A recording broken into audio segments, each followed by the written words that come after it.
Welcome. Scott here. Today I bring you another Black Clover mobile guide. Let's proceed to talk about the featured daily boss. It seems that the either upgraded skill effect and extra passive will change from day to day. The boosted mage will also change from day to day. So don't be surprised if the strategy that you have used previously won't work when you do the run today. Now let's proceed to talk about the featured daily boss. You will be fighting the leader of the Midnight Suns, Licht. He is a red attacker mage. Before I go through the upgraded skill effect and extra passive, let me go through his base kit first. His skill 1 is a single target attacking ability. Upon attacking, he grant himself a 5% increased speed buff. The buff can stack up 4 times. It will also inflict continuous bleed damage on the enemy for 2 turns. His skill 2 is another single target attacking ability. If increased speed is present on himself, he will grant a defense penetration level 2 buff upon attacking. If not, it will grant himself a 10% increased speed buff for a turn. Similar to other skill 2, the ability has 3 turn cooldown phase. His special is an AoE attacking ability. It will inflict continuous bleed damage on all the enemies for 2 turns. If Licht has 2 or more stacks of increased speed, he will instantly activates continuous damage inflict on the enemy. Usually continuous damage is activated when the affected target takes his or her turn. For every instances of continuous bleed inflicted on the enemy, the attack will be triggered after inflicting 25% increased damage taken buff. He has a special passive. For every increased speed present on himself, he will attacks after granting a 10% increased damage dealt buff.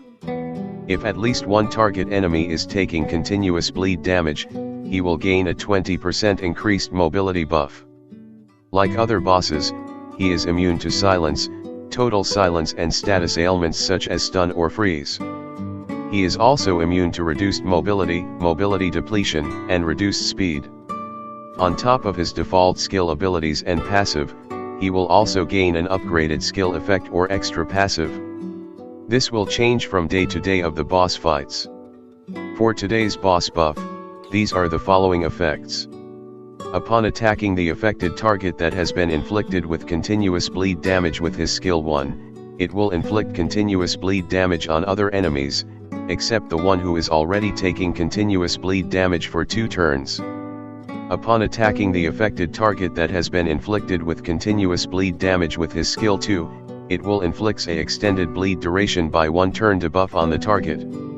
Upon using his special, it will trigger barrier removal on any enemy that has active barrier buff. As you go higher the difficulty level, he will gain extra passive. From part 4 onwards, he will inflict 75% reduced damage taken debuff on enemy whose HP is equal or less than 50. From part 7 onwards, upon using a skill, if the enemy's mobility is equal to or higher than 50%, attacks after inflicting 15% increased damage taken debuff on them. For part 10, if there are at least 4 increased speed buffs present on himself, upon attacking, he will inflict silence on the enemy for a turn. The 2 boosted mages for today is Ceremony Luck and Party Costume Noelle. This is an ultra restrictive fight as you need 2 key utility to handle the boss mechanics, damage over time immunity and buff dispel. For buff dispel, you can use Rill, Lotus, Party Nozzle, Third Area, Spatial Mage Finral or the featured boosted mage, Party Costume Noelle. For damage over time immunity, you can use Grey or Swimsuit Gauche. For damage over time's instance removal, you can use Swimsuit Charmy, Party Mimosa or Clover Academy Noelle. With the mechanics explained, let me proceed with my run showcase.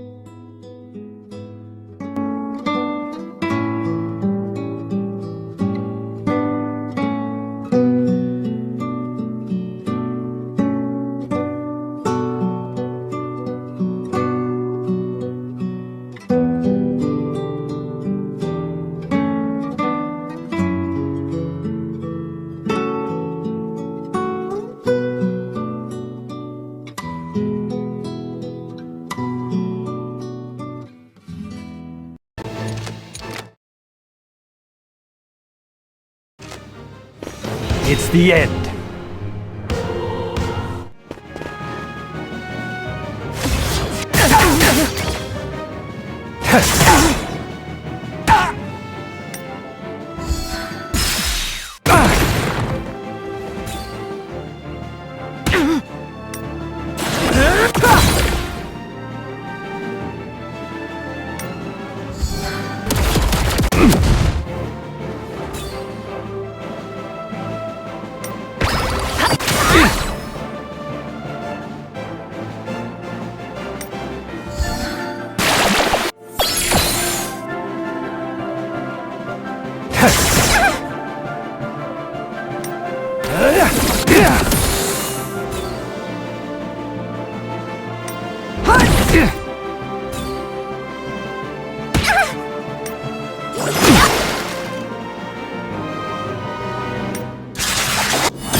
Yeah!